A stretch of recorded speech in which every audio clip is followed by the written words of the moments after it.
Good morning and good afternoon, good evening, everyone. I'm Dr. Amita Gupta, a professor of medicine and international health. I'm trained in infectious diseases and I've been working in India for nearly 2 decades with many partners. I'm also the faculty director of the new fully formed Johns Hopkins India Institute. Today, we have a special session called the COVID-19 Emergency in India, How We Can Help. We've convened several of our colleagues and partners who have been part of the response and have the on-the-ground realities, and will be sharing their perspectives with us today. I think what's clear about this global pandemic is that we see here 2 nations, India and the United States, that have been hardest hit by the pandemic. And we will not defeat the pandemic until we defeat the pandemic everywhere. What happens in India matters to everyone, and an uncontrolled spread is a threat to everywhere. India has been facing an incredible surge with seeing more than 350,000 cases daily, reaching nearly 3,000 deaths officially. And this has been going on for the 7th straight day. It's experienced 18.3 million cases and 204,000 deaths, and those are the official reports. This pandemic in India is personal for many of us, as many of us have family, friends, colleagues who have COVID or are caring for people with COVID. And so really, what we're seeing is the healthcare system overwhelmed, families, corporations, everyone coming to the fight and trying to understand what all needs to be done. And so what I'd like to say is that we have really lined up some fantastic speakers, which are going to provide us the situational awareness in India, perspectives on the field, followed by presentation of COVID actions in India. And then we'll also provide an introduction to the task force that we've formed so that we can sort of mobilize and be helpful in the response, and then obviously open it up to questions and answers from the community. So I'd like to, without further ado, invite my co-chair of the Johns Hopkins India Institute, Dr. David Peters, who's the Edmund Berman Professor of the Department of International Health, the School of Public Health. And David will be our moderator and timekeeper. David? Thanks, Amita, and welcome everyone. Thank you for joining us today. We come here because of common concerns about the COVID situation in India and a desire to find out more and to act. And as Amita says, I will be the moderator and timekeeper for what's for the next hour and a half. So let me begin with some voices from the field to give us a little bit of view of the situation of what's happening from their perspective. And we're going to start off with hearing from Dr. Jhu.edu. She is a professor of public health and director of the IHMR Delhi. And I will turn it over to you. Every speaker has had 5 minutes, and I'm afraid I'm going to be ruthless, but I will give you some warning before the time comes. So with pleasure, over to you, Dr. Neogi. Thank you, David and Amita, and a very good morning, good evening to all the participants of this meeting today. I bring greetings from India and from IHMR. IHMR stands for International Institute of Health Management Research, which is a part of the Society for IHMR, which is Indian Society for Health Management Research. And this was constituted in the year 1984. IHMR Delhi is just 12 years old. However, we have a long legacy with IHMR being the first institute in the country in India, probably to think that health management is important to improve quality of services and healthcare. And that way, we were the first institution in the country to offer a 2 years long master's program on health and hospital management and administration. And currently we are operating from 4 different campuses spread across 2 different zones of the country. And as a mandate, as a vision of IHMR, we believe in collaborations and partnerships. And with this, we are networking with different organizations and academic bodies to further the interest of academics and research. So here I would like to emphasize that we are offering a 2 years MPH program, Masters of Public Health program, which we have jointly developed and delivering along with Johns Hopkins Bloomberg School of Public Health and IHMRU. The course leverages the core strength of Johns Hopkins in public health education and IHMR's expertise in health management. So this provides a kind of a golden opportunity for people who otherwise cannot afford to get a degree from Johns Hopkins in the USA. So this is a very good opportunity where we could actually bring on the strengths of the two organizations in order to fulfill the aspiring needs and desires of budding public health professionals in the country. So I'll just touch upon some of the topics which just to set the stage. COVID pandemic, as has been mentioned by Amita, is actually it is showing a devastating trend in India. Just to give you briefly about how it started, we started in January 2020, and it gradually picked up, and it was at its highest peak in September, where we used to see around 1 lakh cases per day. Then it showed a gradual decline. In around mid-February, it was an all-time low figure of 10,000 cases per day. But suddenly there has been an upsurge of cases from March and now it has crossed almost more than 3.5 lakh cases daily, each day breaking its previous day's record. So, and we are having more than 3,000 deaths happening per day, which is actually alarming. Now, the thing is that why did this amnesty prize happen? Some of the hypothesis says that it is because of the new variants which have been circulating in the field, in the community. But there are also some opinions about the restrictions which had actually been loosened because of the lower number of cases which we had witnessed in between September to February. On top of that, because of the vaccine drive, which has now been able to vaccinate more than 15 crores people of the country, probably there was some kind of complacency on the people's part, thinking that the vaccine is going to be absolutely protective and preventive against the disease. So these are some of the concerns which are raised by different people as to why India is showing a steep rise now in the month of April.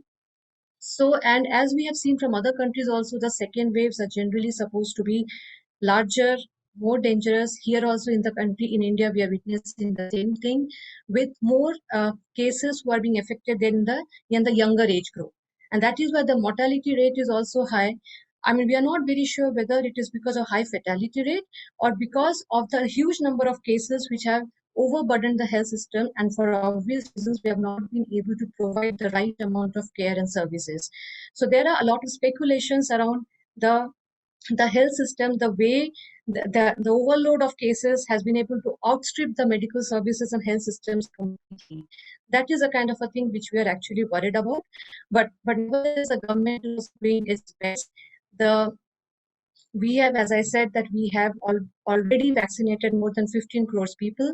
Almost 84% of the people, they have received at least one dose, and there are 16% of the people who have received 2 doses.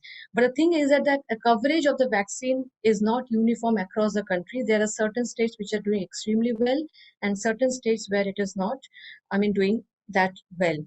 And moreover, the another trend which is now emerging is that in the first wave, there were many cases which were observed in the big cities. Now we are seeing a kind of a increasing trend even in the smaller places.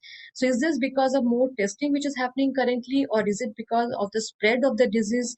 That is, something which we don't know currently.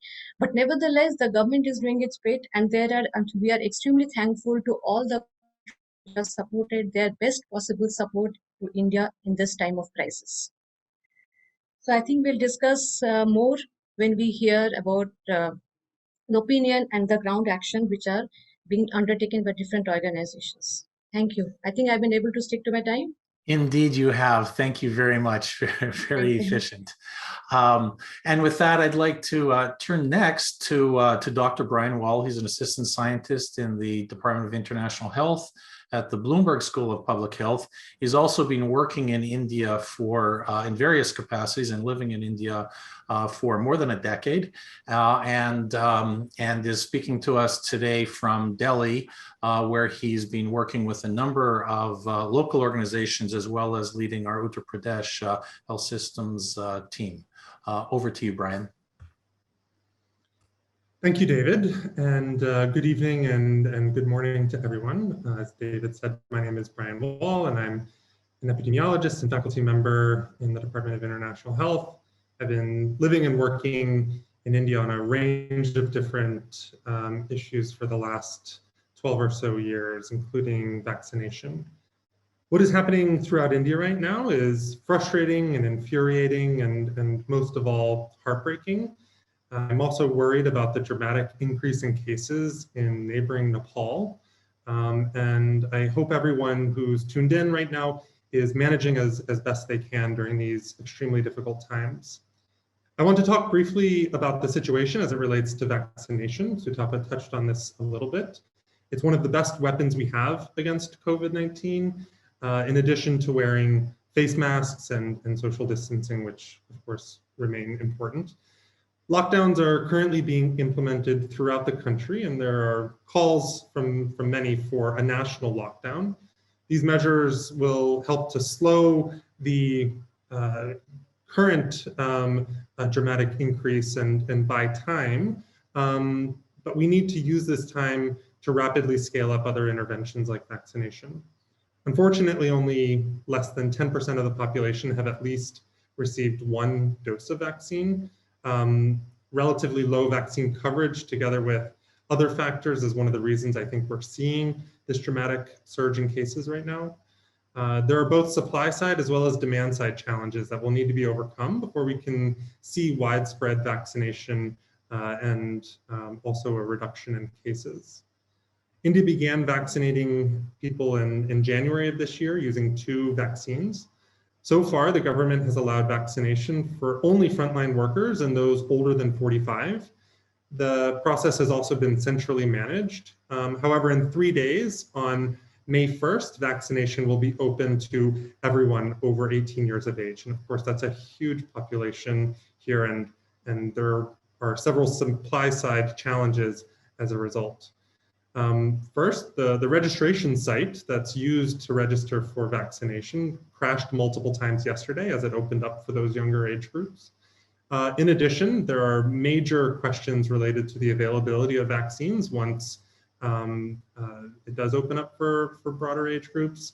There are several reasons for this, and multiple partners are working urgently to address these supply issues. There are several things the US can do to help address these issues. As many of you are aware, there have been calls on the US to release upwards of 50 million doses of the AstraZeneca Oxford vaccine as soon as it's cleared by the FDA and manufactured. However, this could take until later in May and in June to actually get underway.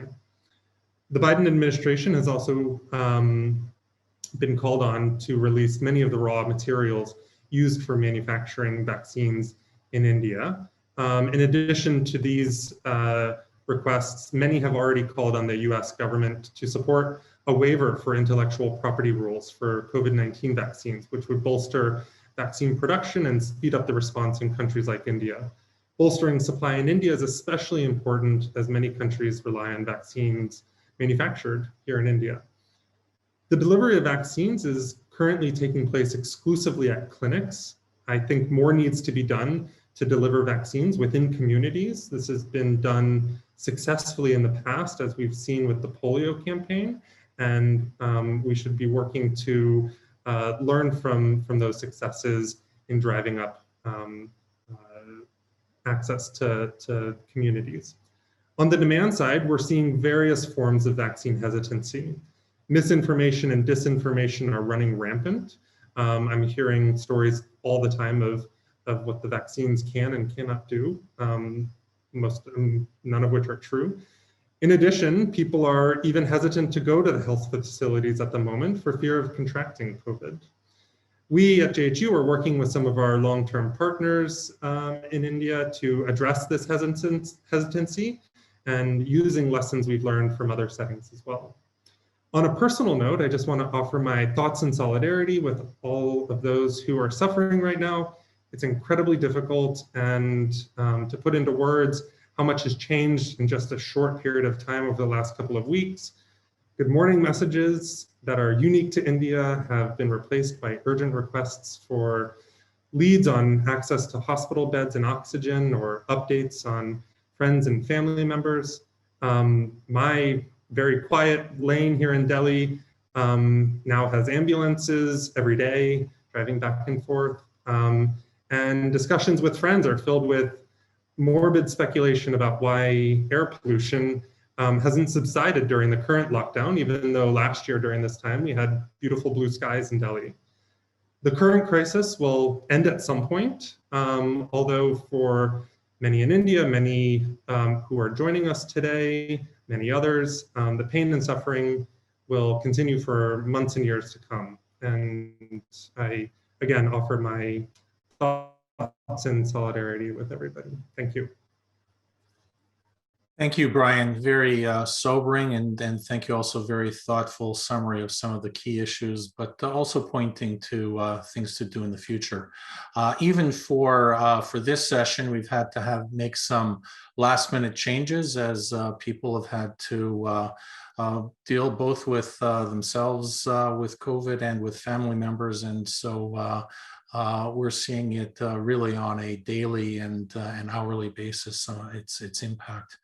At this point, I'd like to turn the conversation over to Mr. Sudhir Mehta. He is the lead and coordinator for the Pune Knowledge Hub, and also the president of the Chamber of Commerce in Pune and managing director of Pinnacle Industries Limited. Over to you, Sudhir.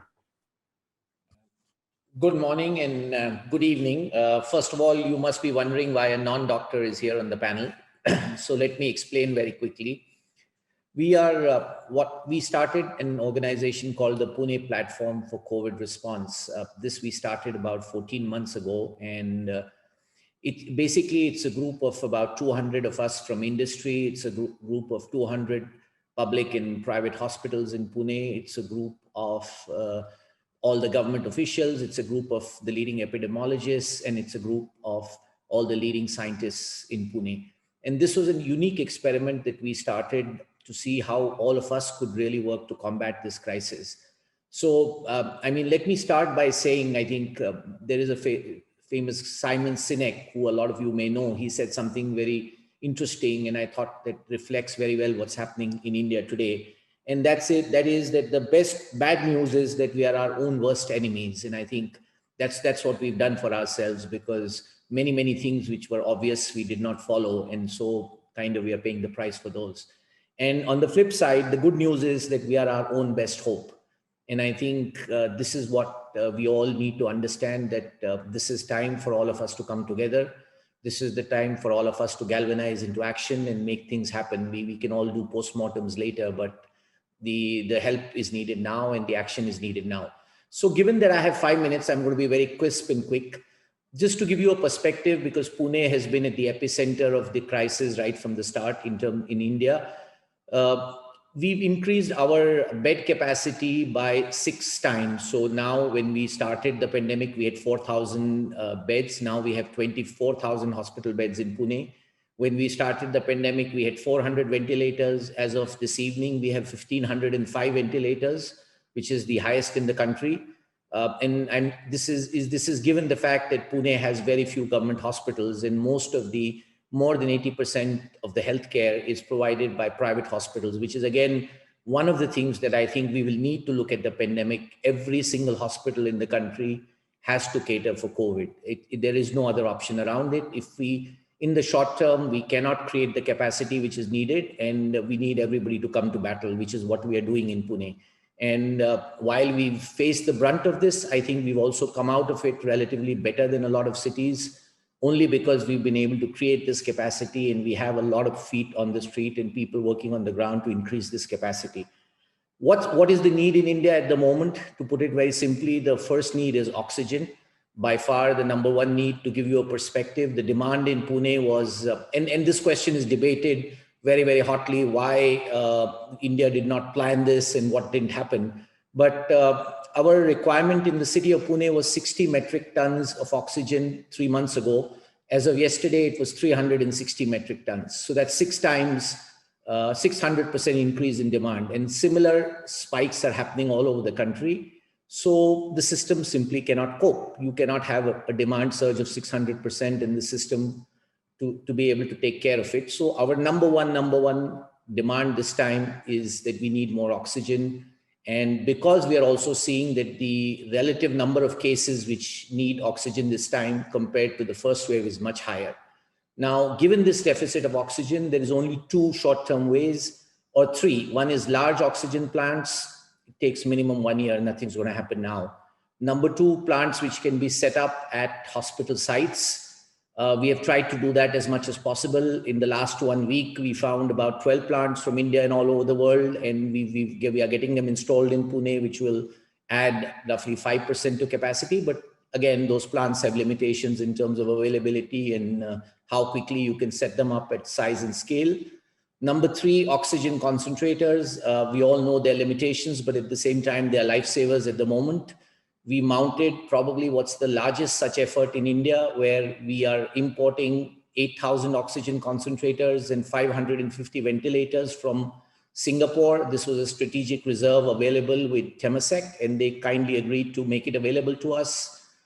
In the last 3 days, we've chartered 5 aircrafts, and this is probably the largest such operation into the country, completely funded by private industry in India, supported by Amazon, supported by Air India and the government. And we are now trying to see that these 8,000 concentrators go around India in the next 2 to 3 days, because we believe that they can help save 2 to 3 lives a day. The impact is 20,000 lives a week. That's the kind of size and scale that we are talking about. We are now trying to source these from all around the world. Yesterday, we found some 500 or 1,000 in Israel that we will fly in tomorrow. We are looking for more options, and many people are doing this. And this is the short-term option to see that we are able to get in as much oxygen supply into India. Mid to long term, we will need to look at many other options of supplementing supply. As I think Brian rightly said, the big challenge is when India opens up again, what happens? And this is going to be wave after wave, which moves to different locations. We will have to really see how we move equipment from location to location, how we move healthcare professionals, and how ultimately we cope up in areas which have not seen the COVID wave. And last, I think places like Maharashtra and Mumbai, if I want to give you one sliver of hope, I don't want to be all negative. Probably in the case of Pune, we see a clear plateauing of cases in the last 3 to 4 days. Mumbai also, the same is happening. So in the 10 districts of Maharashtra, I think if we again follow COVID protocol, hopefully we will start seeing some plateauing of cases. And of course, deaths will be high in the next week because they will lag. But next month, we hope this will come down. But the rest of the country, I think, will be in for some turbulent times in the next 2 weeks. I think if you're going to do something to help India, look to get oxygen, look to get these supplies into India. I think that's what the best short-term thing can be done. Thank you. Thank you, Sudhir. That's very helpful, very practical. You've made it very clear that this is a time for action and things that can be done in the medium term and otherwise. So at this point, that's a good segue to the next section of our discussion. We're going to turn to some other presenters who are going to be talking about actions that can be taken in India. I just want to remind the audience, please to continue putting comments and questions in the chat. We will address them in about just over half an hour from now, and so please continue to provide them. So at this point, I'd then like to turn over to the next set of presenters who are going to focus on actions that are being taken and further actions. Beginning with Dr. Bulbul Sood, who is the JPIGO India Country Director, and I'll turn over the mic to you, Bulbul. Good morning, good afternoon, and good evening, everyone. I would like to thank the Johns Hopkins India Institute COVID-19 Task Force for organizing this marketplace so quickly and giving me opportunity to share JPIGO's response to the COVID-19 pandemic in India. What I'm going to share also is useful because this has been proven to be some very needed interventions, which we have been doing since almost beginning of the pandemic and can be very quickly scaled up in other states.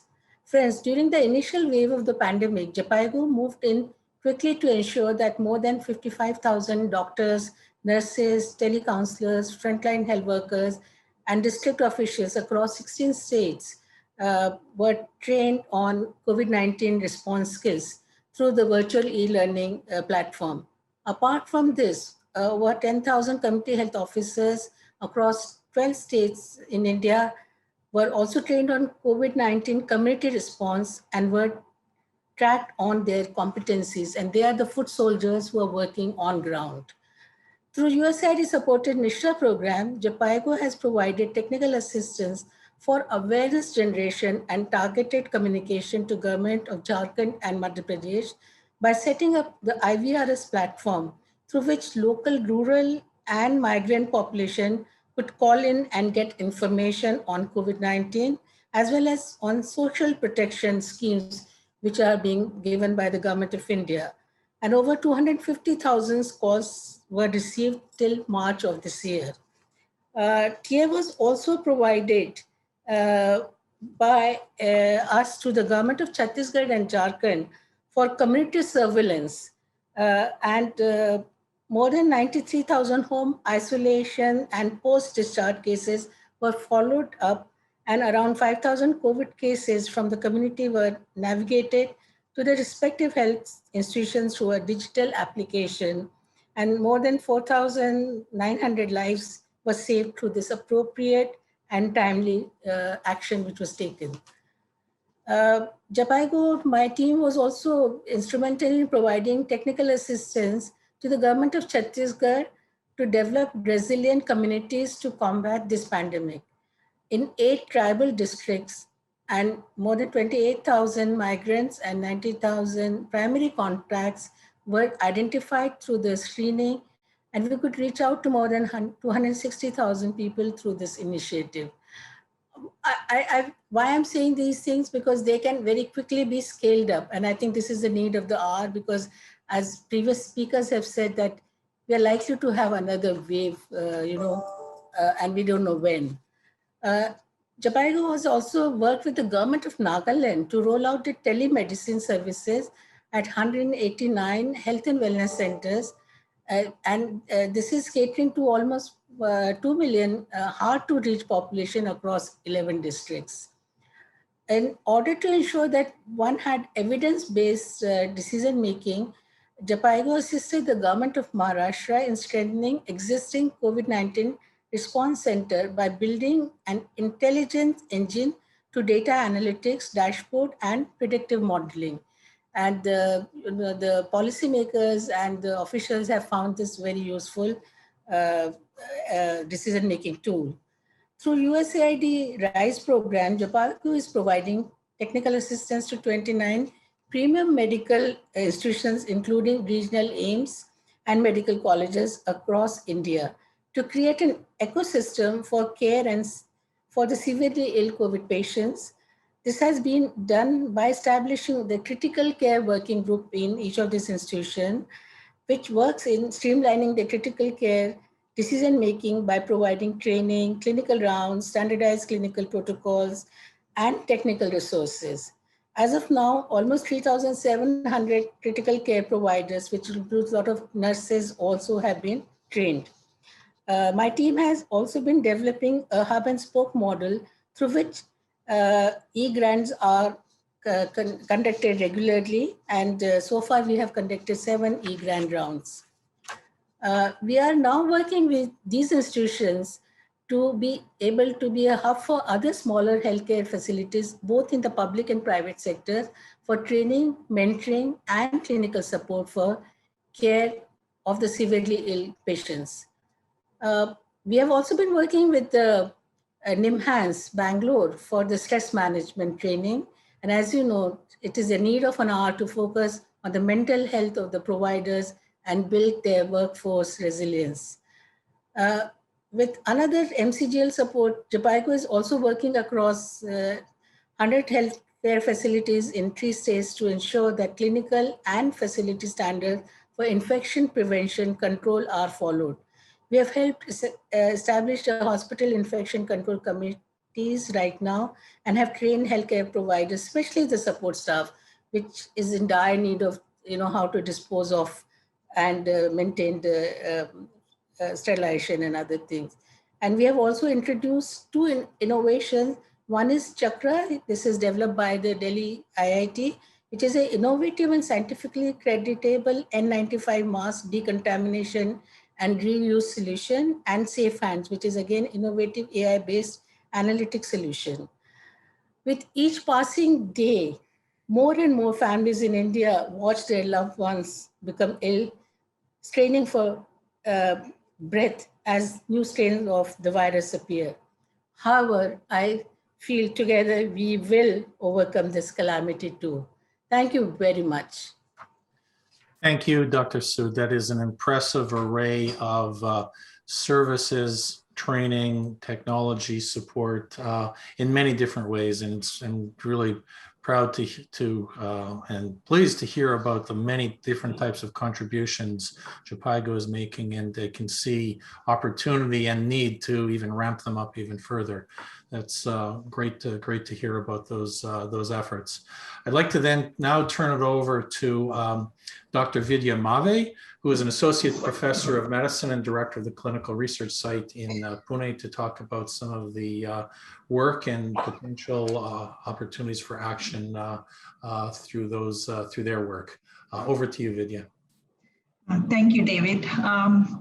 So the journey of the Pune for the COVID-19 was very similar to that of the India, where when the lockdown happened, we did not see a huge surge of cases, but as soon as the lockdown was lifted, relaxation was put in place, then we saw the surge of cases. But however, Pune city was prepared, at least for the first wave. That's because there was a Pune knowledge cluster which was formed under the Government of India program, which actually had a consortium of scientists who are based out of Pune, and they did a collaboration with Pune Municipal Corporation, which actually led to looking at the data and do the forecasting of what are the number of tests required, number of the hospital beds, ventilators, and so on. And Pune, as Dr. Sudhir Mehta mentioned, actually scaled up all kinds of health system needs,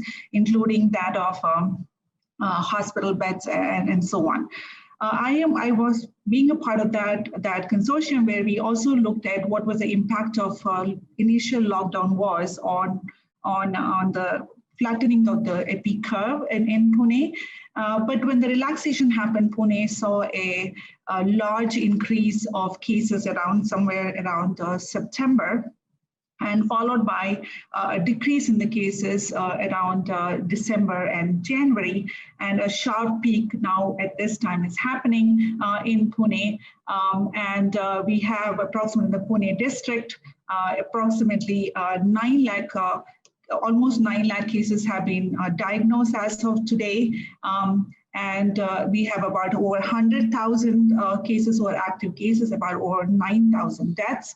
However, some of the good stories, as Dr. Sudhir Mehta mentioned, we have been able to scale up our number of beds to over 28,000. Of which almost half of them are 1,400 of them were the ventilator beds. However, we continue to face shortages of ICU beds and shortages of ventilator beds, and especially oxygen supplies. So Pune platform for Maharashtra Chamber of Commerce have been working with lots of private and government hospitals to bring in those important needs of oxygen. In addition, the second crisis we might be facing very soon, unless this second wave flattens very rapidly, is a health professional needs. So there are lack of trained doctors, lack of trained nurses, as well as some supplies, including when we are talking about the oxygen supplies, we are also not talking about additional supplies which are required, including the chemistry supplies, and so that people are monitored for their critical cases or cytokine storms and so on. So those supplies are also the need of the hour. So currently we are working with our partners, India-based partners, including BJ Government Medical College, in helping them support of some of these supplies which are of an acute need, including ventilators, oxygen concentrators, and so on.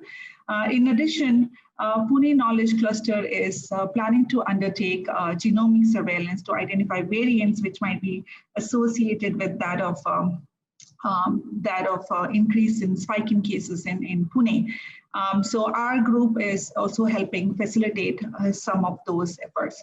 I just wanted to tell you a small personal story. My husband is a pulmonary critical care specialist who is running a hospital right now. And as of yesterday, their oxygen supplies were only for about 24 hours. So there's a panic situation regarding oxygen. So where our community, Johns Hopkins community, and their alumni and supporters and donors in the US and elsewhere can support us is that please work with our Pune platform for Maharashtra Chamber of Commerce, which is led by Dr. Sudhir Mehta, and donate and help us facilitate and make that happen. We really appreciate all of your support in making several donations already made possible. And thank you for all of your support, and thank you for the opportunity to speak about Pune Knowledge Cluster. One more minute about the TB program. I really want to commend TB program with whom we work and do a lot of research on. The program actually made their health professionals to assist with the COVID-19 response in India, and also facilitated the home delivery of medicines for patients. So if, although we saw a large decrease in the number of new cases as compared to the last year, it seemed to have risen up now, but we need to make sure that patients are aware that if they have any symptoms of TB, they should be visiting the health center so that appropriate actions are taken to decrease the spread of TB as well. So we should not forget in the COVID-19 pandemic time that TB care and management are not left out. Dr. Sunil Solomon after me would be speaking a little bit about HIV. And maternal child health is also another area which we must not forget. Thank you very much. Thank you, Vidya, and important reminders both about the frontline clinical and laboratory work that you and your partners are working on, as well as the needs to not forget about other conditions besides COVID during this time. And that's a good point. As you mentioned, Dr. Sunil Solomon is next, going to be talking about work with partners as well. He is an associate professor of medicine and epidemiology, and I'll turn it over to you, Sunil. Thank you, Dave. Thank you, David. Good morning, good afternoon, or good evening. So I think it's like the perfect segue, because I think they, both David and Vidya highlighted some of the points I want to touch upon. I think it's very easy for all of us to get carried away just watching what is happening in India. It's really a sense of desperation. We all want to jump in. We all want to do whatever we can to alleviate the immediate stress of the epidemic, and how do we do anything? And I completely agree with everyone. It makes complete sense to focus on the immediate crisis at hand. But I think one thing we should not forget is India has several other infectious diseases. We have HIV, we have tuberculosis, mother and child health, vaccination programs. So I think one of the biggest challenges of the first wave, and it's probably going to be even more so in the second wave, is the impact COVID-19 and the lockdown, the restrictions have really had on access to other preventive and healthcare services. So one of the things we are doing through a PEPFAR funded program called Accelerate, we work very closely with the National AIDS Control Organization. And so what we have been doing is trying to ensure that there is a continuity of care for people living with HIV at this time. So to give you an example, over the past program, we provided home delivery to almost 18,000 people living with HIV when the initial lockdown happened. And so we're doing the same thing around this time. We're also working a lot with children living with HIV to ensure that they have access to nutrition, working with CSR and donors who are willing to support funding, because many of these kids, especially in the hard-hidden states like Maharashtra and Uttar Pradesh, are not able to go anywhere. There's like a lack of nutrition. So while we are focusing on the immediate needs, I think we also have to focus on all these other issues that children and the society in India are facing, especially the most vulnerable populations. The other area we've also been looking at quite a bit is like the mixed communication and messaging. So as Brian mentioned before, there is a lot of vaccine hesitancy. So we are working with Brian and trying to develop some videos and informational videos, really trying to like very crisp, like which could be disseminated through WhatsApp, Facebook, about what is a vaccine, how does it work, what are the side effects, why do you have to take a vaccine, the advantages, really trying to promote that need for and creating a demand for vaccine. Because as Brian said, there is a lot of misinformation, a lot of disinformation. We only have about 2% of the population of India that are completely vaccinated. And if you really want to try and get out of this pandemic, that needs to be significantly higher. Even in the US, where vaccination is high, we're still seeing outbreaks in states such as Michigan. The other thing we're also doing in terms of COVID-specific efforts, so one of the foundations that I work with and I head in India. So I think one thing is we're all focused on the patients, but it's also the healthcare workers, the frontline workers. So during the previous lockdown and currently, we're looking at a number of ways of providing nutritional support, especially making sure that they get food, because these frontline workers are working tirelessly to ensure that people have some amount of care. But at the same time, no one really is caring for them. So we've been trying to see like, how do we get food to them? And during the last lockdown, we provided food services to over 50,000 or 60,000 meals to frontline workers in Chennai. So that's another area which I think we should be focusing on. In my perspective, I don't think we can really get out of this pandemic unless we lock down and try and, in a more humane way, not the way we did it last year, but taking into account like economy and trying to make sure that people, but the way we get out of the lockdown is to have like really strong surveillance programs. So we've actually been partnering with the Corporation of Chennai to conduct a sero-surveillance study in Chennai. And the data that we're seeing in Chennai is about 13 to 14%, which is a lot more consistent with what you would expect given the current surge. The earlier studies showed like 60, 70% prevalence of antibodies, but we're seeing this huge surge, which makes you ask all these questions about what is the role of variants? What is the role of lifelong immunity? I think this is something that unless we know what is happening, it's going to be very hard for us to predict the future. I think this is a big gap in India. The last thing I want to touch upon is testing. There's a lot of negative impact associated with testing because people feel that if I get tested, they're going to quarantine me, put me at home, they're going to mark me. So that we really have to do a lot of advocacy around improving access to testing. The other good thing that has happened is as of yesterday, ICMR has allowed for home-based testing using rapid antigen kits. So these are kits which you could use in like 15 minutes. And thanks to the Johns Hopkins India Institute, we do have some funding to start this program. So we are working with SAMHSA, which Ashish will talk about more after, about how do you actually do a home-based model where you could do the testing followed by in-house management of patients.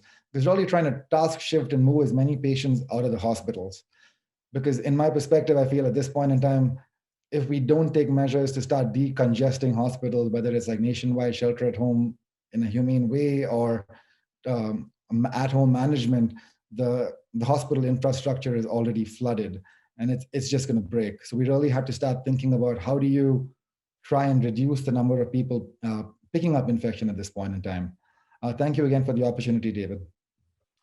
Thank you, Sunil. A very good reminder, not just about the needs to continue care for people with chronic diseases and other diseases, but looking at the surveillance and the testing, treat, and how do you get up front and ahead of the epidemic as well. Very good reminders. At this point, I'd like to turn over to Dr. Gigi Gronvall. She is an associate professor in the Department of Environmental Health and Engineering and in the School of Public Health and from the Johns Hopkins Center for Health Security, and has been leading the India-US dialogues in health security. So over to you, Gigi. Thank you so much for the introduction, and I'm so grateful to be here. So like was just mentioned, I run a dialogue funded by the Department of Defense, the Defense Threat Reduction Agency, that brings together high-level government and lots of former government and health security experts from India and the US together. And we've been meeting for the last 5 years to talk about different projects that the US and India can work on together and different political issues.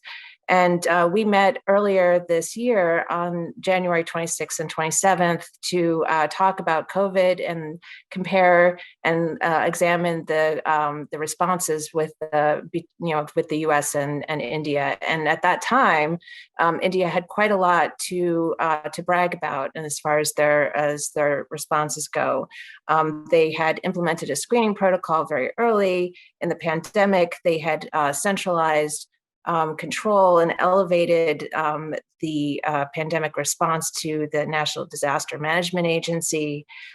They were on top of the stigma that was being directed towards medical professionals who were treating patients with COVID.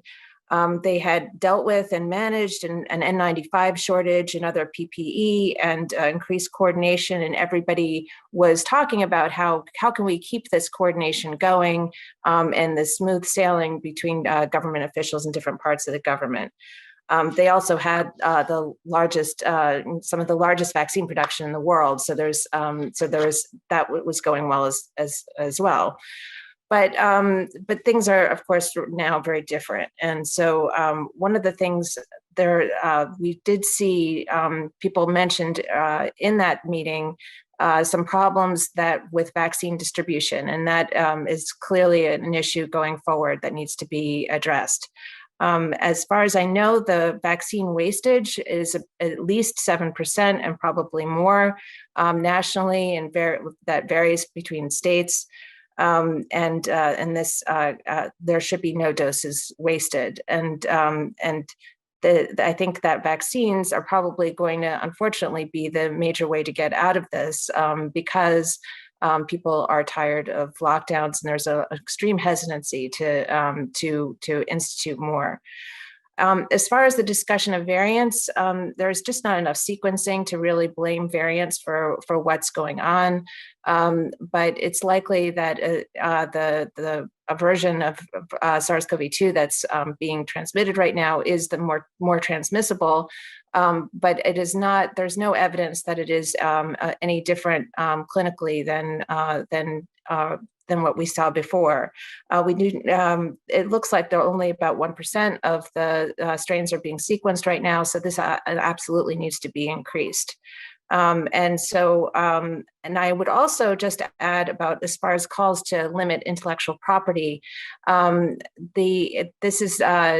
there are a lot of vaccine issues and complexities of manufacturing that need to be addressed, and intellectual property is not necessarily going to be the solution to boosting vaccine production. Thank you very much for the opportunity to talk to you, and I look forward to hearing more.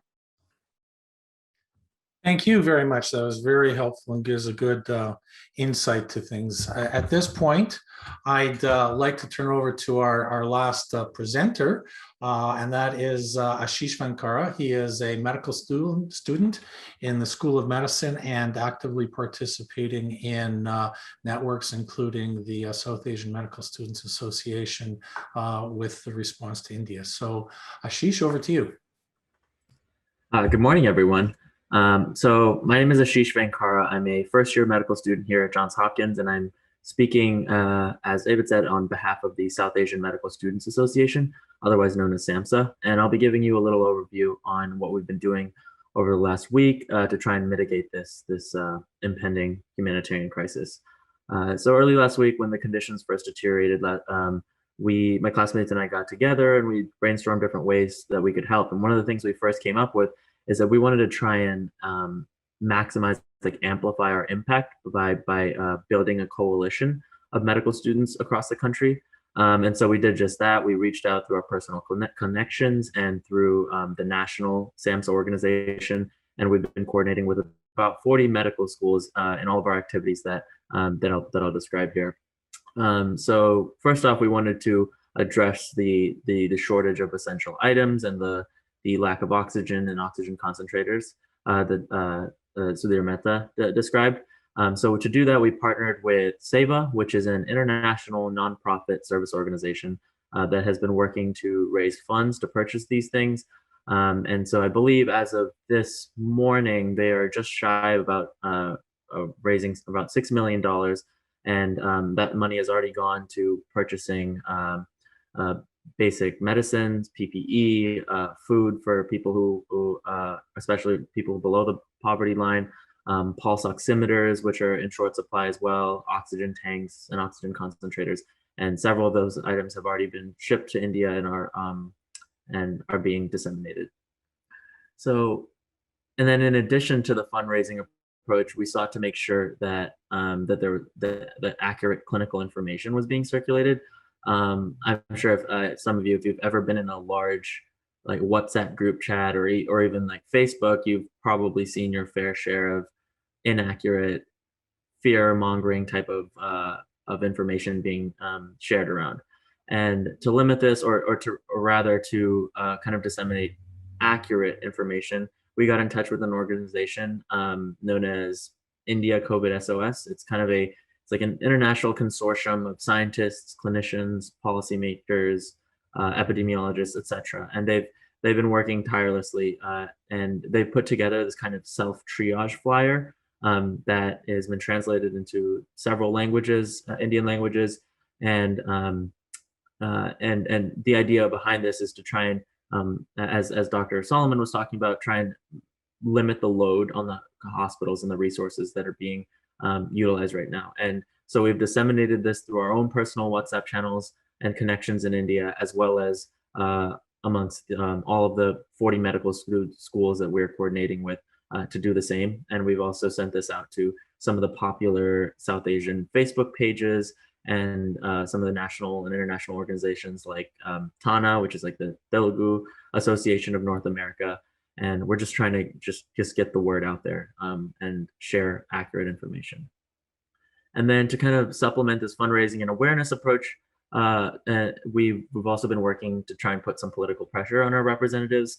We've sent out a kind of a message, a template for phone calls and emails to our representatives. We've penned a petition on behalf of this coalition of South Asian medical and graduate students to urge the administration to release more vaccines and to release some more raw materials. And I believe earlier this week they announced the release of around 60 million doses, which is great, but still also, short of how much we would really need to try and mitigate this crisis. And that's what we've kind of focused on earlier in the week, and now we're kind of transitioning to focus more on the resources that are being poured into India as of now. And so, and Dr. Solomon touched on this, more recently been focusing on trying to, we're working with YRG Care, JHI to pilot a community-based rapid antigen testing program. And the goal being to minimize unnecessary travel to and between hospitals, and then capitalizing on at-home care through telemedicine, and to try and limit the spread of this dangerous virus. And then in the coming days, we're working to get this project off the ground, and we'll be shifting our focus to address more of the long-term needs, like procuring more vaccines, addressing vaccine hesitancy, etc. And before I hand it off, I'd like to thank JHI for putting this together so quickly and letting us speak. And I'd also like to take the time to make sure to offer our help on any of these projects. And if anyone wants to help out, feel free to reach out to us as well. And with that, I'll turn it back to David, and thank you, everyone. Thanks, Ashish, and really speaks to the power of volunteerism and cohesion in action. And really appreciate the work that you and SAMHSA and everyone else is doing on that. So at this point, I'd like to follow up on that, really with a moving towards more of the action that we can take and are planning through Hopkins. I just want to mention that this was put together rather quickly, and that there are many more people than are on this panel who are actively engaged in responses. I want to particularly call out the Maternal Child Health Center in Calcutta and the work that Anita Shet is doing, and particularly also with IVAC, the International Vaccine Access Group, and many others as well. And we've also heard about how important it is to address the problem in India, not just because of the crisis and the people in India, but because it is really has global concerns. India is and has been expected to be the place to produce vaccines for much of not only the South Asian region, but for COVAX for many other low and middle income countries. And so this has really put a damper in those efforts. And I want to particularly note that the neighboring country of Nepal is also now seeing a similar type of rapid increase in cases, probably through some of the migration movement of people, but also that we also have faculty programs and partners working in Nepal that are directly affected by really the same epidemic. But right now we're going to focus back on the Hopkins COVID task force for India and turn over to Amita to describe some of what we're planning, and then after that turn over to questions and answers. So please keep those questions and comments coming. With that, over to you, Amita. Yes, thank you, David. And thank you for all our fantastic panelists to taking out time out of your incredibly busy schedule to share your perspectives. I thought that was just really heartening. Obviously, you've painted a very sobering picture, but I think many of the things that all of you are doing really sheds light and provides us hope. And so with that in mind, as you can imagine, the Johns Hopkins India Institute is a newly formed university-wide institute with the idea of sort of convening these kinds of discussions and mobilizing the strength of much of what we do with our many, many, many amazing partners on the ground all throughout the country. So we formed something that's called the Johns Hopkins India COVID-19 Task Force. And the purpose of our task force is to improve awareness and coordinate activities around advocacy, technical collaborations, humanitarian assistance, and to identify opportunities where we can address the COVID-19 pandemic in India for Hopkins faculty, staff, students, and partners who are working on the ground in India. We have a few principles for our task force. We want to support evidence-informed and locally generated needs and priorities, with special consideration for impoverished and vulnerable groups. This is very important. We are obviously really responding to needs that we hear from our many partners.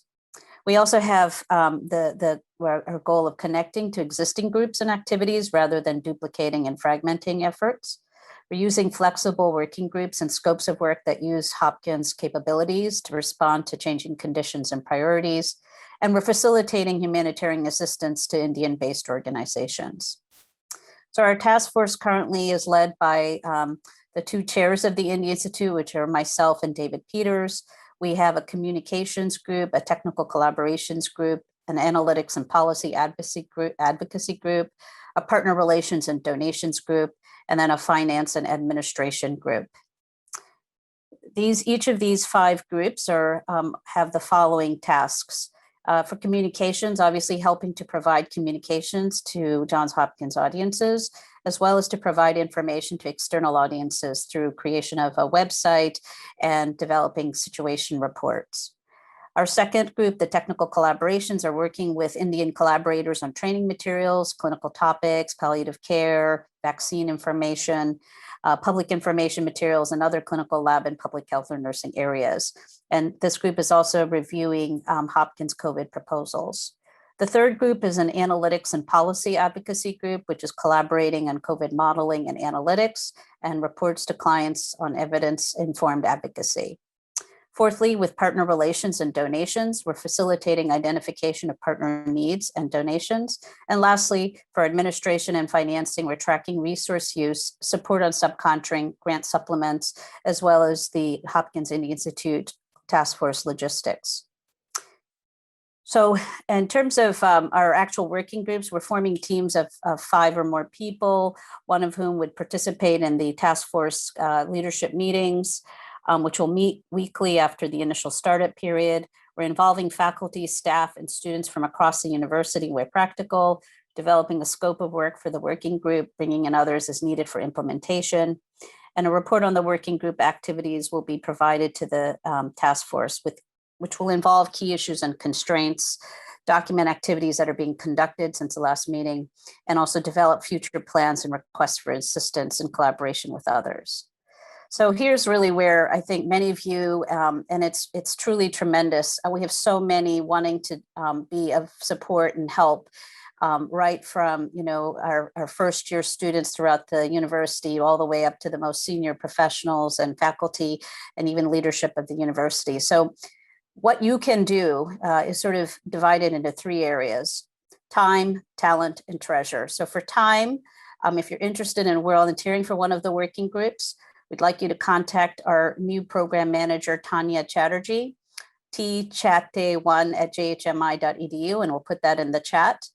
We'd like you to stay informed and contribute to networking with JHU and provide advocacy for support for India, helping us with things like petitions, op-eds, and things like that that can help identify where we need to put our attention and energy, and provide evidence-informed documents. Second, talent. You can participate in the technical support work that involve training materials, communication materials, lab techniques, potential for teleconsultation, analytics, and writing. And then third, treasure. Contribute to one of the many partners in need of funding, as well as to the Johns Hopkins India Institute COVID activities. And we've set up a giving web page and have already received $1 million in contribution. So we'd like to sort of amplify that and distribute that to the many partners we're working with. And so this is really the 3 areas where we can galvanize support and make things happen. And we have an organized fashion within our COVID task force to help make that a reality. So with that, we now want to entertain your questions and answers and comments. So thank you, everyone. Thanks, Amita. That's great. And so, for those of you who are asking questions about how to help, those are the main things that we're trying to organize. Please volunteer for one of the working groups.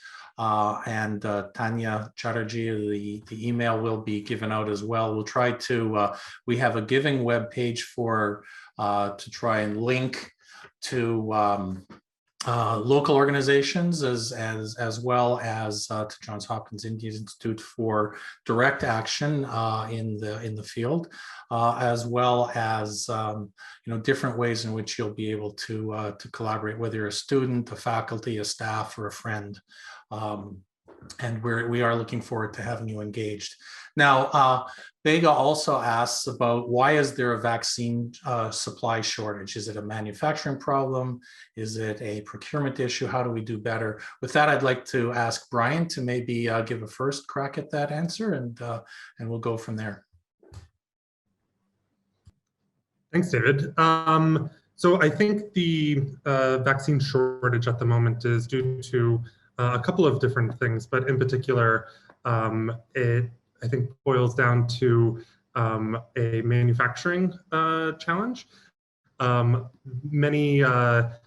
of the vaccine, one of the manufacturers in India recently dealt with a fire, which of course impacted manufacturing.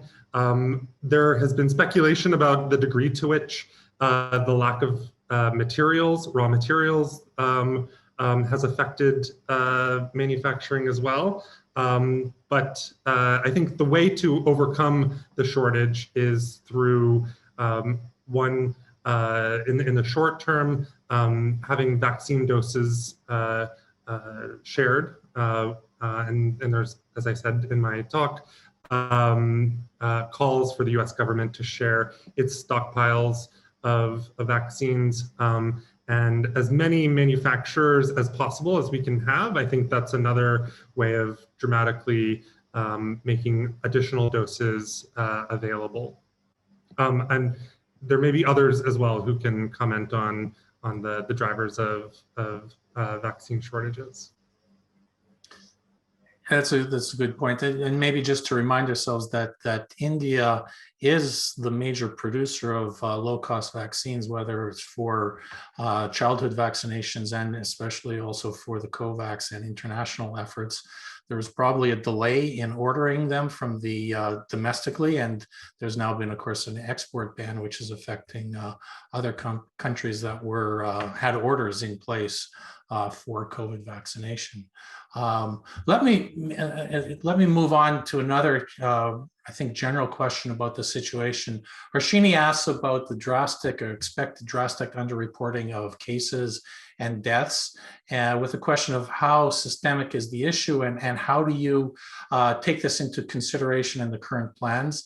I think, Sunil, you addressed some of this, as did a couple of others, but if I could turn that question over to you for your reactions.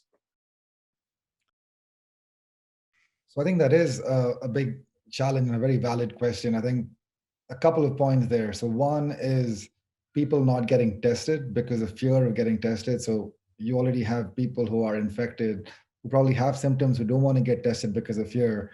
So that's one area the underreporting is going to get affected. And I have heard from several sources that the absolute number of cases being reported is completely different from what is being observed.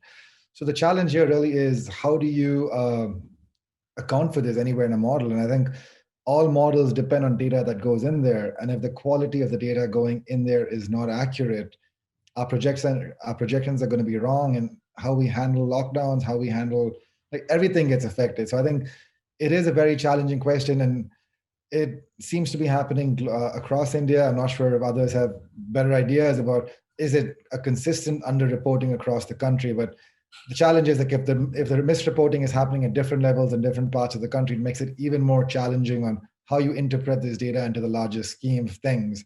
And in terms of mortality, again, there's a lot of reports of underreporting of mortality, but then we also need to take into consideration many of these below poverty line groups and homeless populations who are probably just dying on the streets, who are never being counted into these numbers.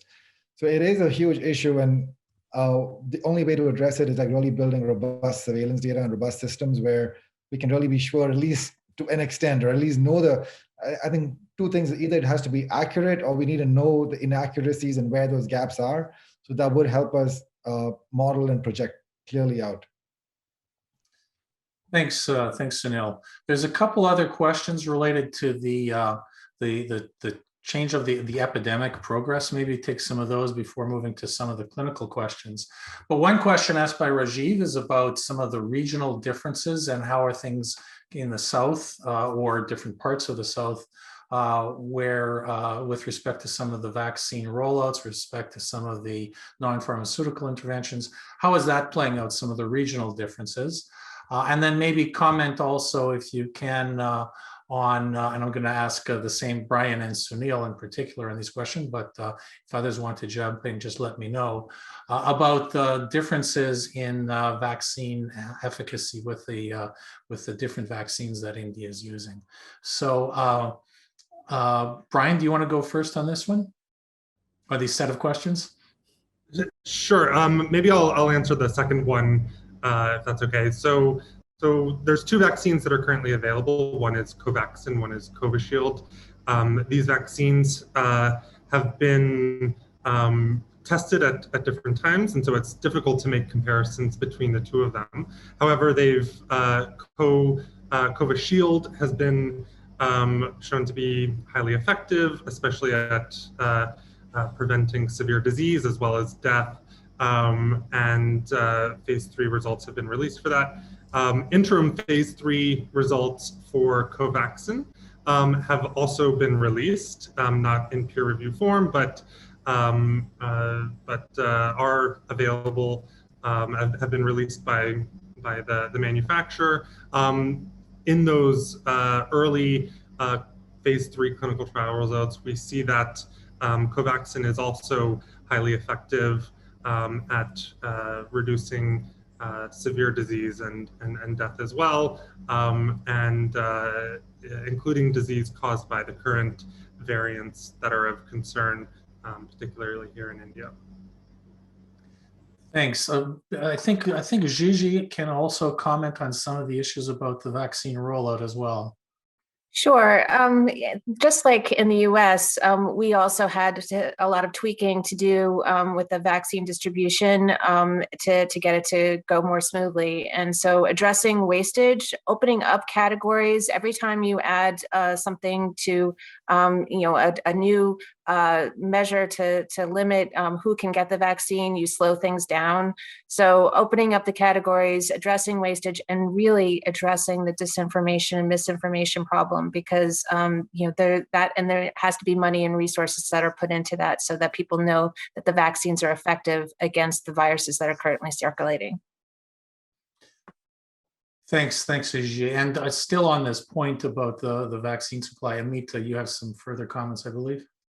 Well, I was just listening to the Surgeon General Vivek Murthy talk about, and I'd be interested to hear. But in terms of from a global situation, this is the first time that we've ever had such a pressure to make so much vaccine supply so quickly, and many things go into the vaccine production, and so there's actually a huge shortage of some of the very basic raw materials that exist for several of these vaccines. So things like just basic things like filters and some of the reagents. And so when you put in, it's actually had to go up by more than 3.5 times. And some of these raw materials are even more so. So, in a year, if you're making 4 billion vaccines, so to speak, the sort of 3.5 times, mean there's sort of 14 billion doses. And obviously we need a lot more than that, but that's just an example where the raw material supply chain, which comes from many countries for all these different vaccine candidates, is also a major issue for ramping up production. Thanks. And I wanted to get to the other part of the question about the regional differences as well. And Sunil, you have operations all over the country, but of course a lot in AP in the South as well. So do you want to comment on those questions? Sure, David. So I think a couple of things. So one thing if you actually go into the trackers and look at the trajectory of the 7-day moving average across the country, it's going up everywhere. Right? It's not like the southern states have been spared. It's like an upward trajectory everywhere. But what is happening is the southern states are about a week or 10 days behind Maharashtra and UP. And Maharashtra and UP were also the states that were worst affected the first time around. So it almost is following that natural pattern. UP obviously had a lot of religious rallies, and then they also had the huge Kumbh Mela festival, which may have contributed to the more rapid spread in the UP. But I don't think any of the states have been spared. It's just a question of timing. And the one thing we don't know is the spread of the variants as well. So depending on if these variants are accounting for more of these infections, depending on the timing of when they get into the South, it's just a question. So yes, there are regional differences that are right now, but I think both Sudhir and Vidya said it looks like Pune seems to be plateauing, but a number of other states are going up. So you are going to see this trend where it's going to go up across the country unless we really take some urgent measures to curb spread. Thanks. And I'd like to move to some of the other service delivery questions, and particularly around logistics and support for that.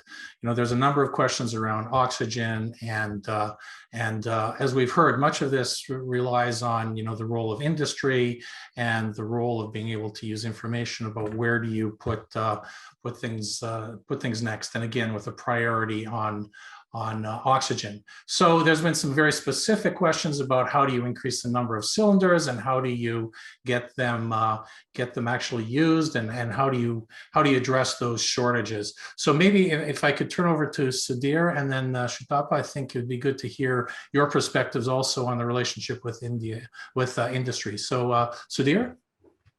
Sure.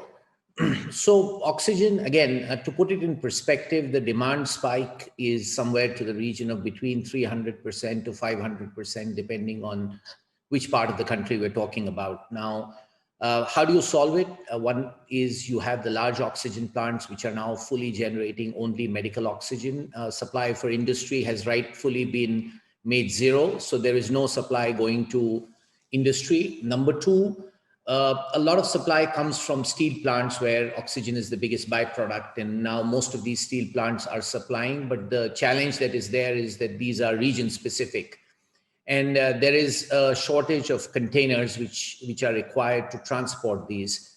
So typically, given the fact that India is the size of Europe, if you try and transport something from Orissa to bring it to, let's say, Delhi, or you bring it to Maharashtra, it could take a week. And then by the time the container goes back, it could be 10 days. So you have a huge logistic challenge in getting this to different places. Now, compound that by the fact that you have hundreds of thousands of hospitals which need to be fed on cylinders. City of Pune by itself has 600 hospitals, one district which need oxygen. So it's a question of getting the oxygen, it's a question of refilling it, getting it back. Now, from a logistical point of view, it's as complicated as it gets. And in addition to that, you've always got the challenge that you're running on short supply. So pretty much everybody is kind of running on the edge. The hospitals don't have the luxury of having that kind of, let's say, storage. So when all of this happens, this is when all of the challenges that you see in oxygen, which are very clear, are happening. Now, what can be done short term? Number one, use all the cylinders that are available. Lots of discussion is going on using things like, can nitrogen plants be converted to oxygen plants? Can you use, how do you convert particular grades of oxygen to medical grade, the 93% which is required? How do you reduce usage by, let's say, audits of plants? Maybe you have to even go to the extent of clinically, then let's say don't keep it 98, keep it 92, 93. These are all decisions that the practitioners on the ground are having to make because there just isn't enough supply. And I think the only thing which will happen, one is short term to bring in more supply, but then at the same time to reduce the demand by all of the COVID appropriate measures, lockdowns, things like this, so that at least we buy some time to get this spike down, and then we are able to take care of it better. I mean, unfortunately, there is no magic bullet to this. We are all kind of looking at different solutions to see how we can improve the difficult situation. Thanks, Sudhir. I'd also like to ask Dr. Shrutapa Neoji about her views and, in the perspective on the relationship with industry and addressing some of these acute issues. Yes. I think it's a very pertinent question because currently, if you look at the production of oxygen in India produces more than 7,000 tons per day. So unfortunately, the problem lies with the transportation and storage because there has been a government order to divert all the oxygen for the medical purposes, and that is being done. But unfortunately, what is happening is that transportation of oxygen is a big challenge. It has to be transported at low temperature than the liquid oxygen, and that too, it has to be transported by road. And that is where we need the importance of cryogenic tankers, which we are lacking immensely. And that is why India started importing those tankers also in order to take care of this kind of a deficit. And secondly, oxygen is being transported to the hard-hit areas using special train services. So that is another innovation that we see in these areas where trains are being used to carry oxygen to the areas which are otherwise not very well connected. And the second thing is that the military has also been mobilized to transport the tankers. Even that is another action which is being taken by military forces. So that is where we are trying to overcome the crisis as and when needed, but obviously there is a long way to go. Thanks, Shrutapa. I'd like to turn down to some related questions, oxygen and ICU for acute care. And Vidya, you had mentioned before, not just because your husband works in an ICU, but also because of the issues of really the clinical care needs of people and how you can deal them in the hospital and at home. So there is a question about, is there lessons to be learned about different modalities for ICU delivery? And what's your take on that?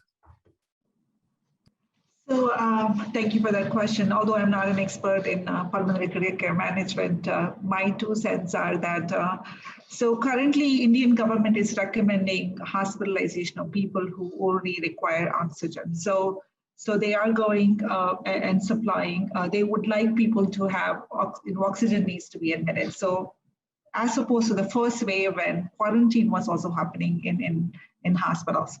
But in the sense that the experience I've heard from smaller and mid-sized hospitals has been that if one patient who is on oxygen, we could potentially use an oxygen concentrator. So maybe they require only up to 5 liters of oxygen. That can be done with that oxygen concentrator, and perhaps those patients can be moved out of the hospital and can be managed at home.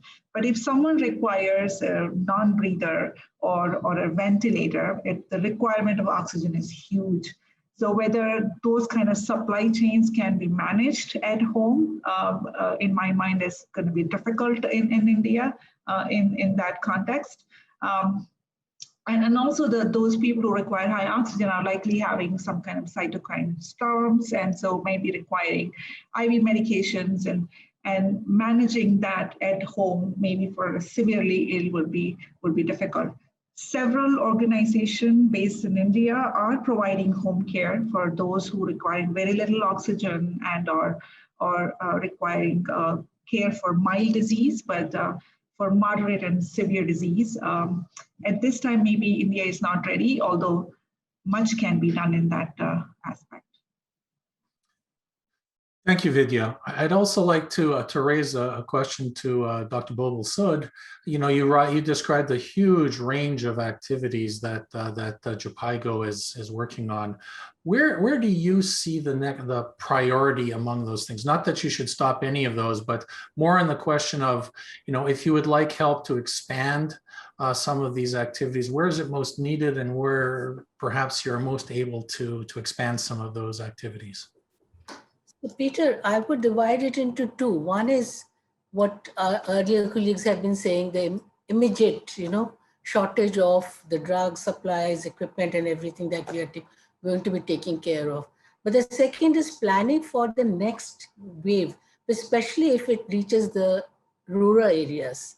Because earlier, the data was showing that almost 60% of cases were from the urban big cities and 30-40% from the rural areas. The prediction is, and already data is from UP, they were showing that now almost 50-50 or even maybe increasing with the migration and people going back and forth between their homes in the villages and then coming back for work. So we have to plan for how to support this pandemic at the primary healthcare level, at the secondary and tertiary. And we have to go with a very planned way of managing this pandemic, which I don't see sort of disappearing in another couple of months, because the prediction is it may go till end of the year or even longer. Health and Wellness Center network is there in India, and almost 150,000. We'll have to ensure that oxygen concentrators are at those places. Triaging of the clients have to be taught to, people with the workforce at the peripheral level, the community health officers. Linkages will have to be created between, the primary, secondary, and tertiary. Rational use of, oxygen is, something that what we are seeing, that a lot of people are, hoarding the oxygen cylinders at home or oxygen concentrators. Telemedicine is another thing which is going to play a very important role in the pandemic right now, especially in the places which are remotely connected. And so I would say that there are already some of the activities which have been initiated, and we should, build on that. Home-based care is another area that I feel is going to be a need of the hour, because we don't have, already the system is breaking, almost at the verge of, collapsing. We have to have rational use of which patients will have to go to the tertiary care, home-based care, and then, of course, not to forget, the other illnesses, the RMNCH, the MNH, immunization. We need to ensure that those services also continue. So I would say that in going forward, we need to plan very quickly on a district-based approach, and involving both the public sector and the private sector, and rationally linking all the facilities is the need of the hour. Thanks. It's very, very important to keep in mind of not just immediately, but what we expect might happen as the epidemic progresses, and the need to continue to look not only where the headlines are in the big cities, but as it spreads out to smaller cities, rural areas, and continuing on with addressing other health needs. There are a number of questions and comments raised, and appreciate the offers for help in the area of IEC, and particularly around vaccine hesitancy materials and COVID communications. So we'll definitely take you up on that, and need your help and guidance on how to work with that. But there's also been questions raised specifically about IEC and the role of plasma plasma donation.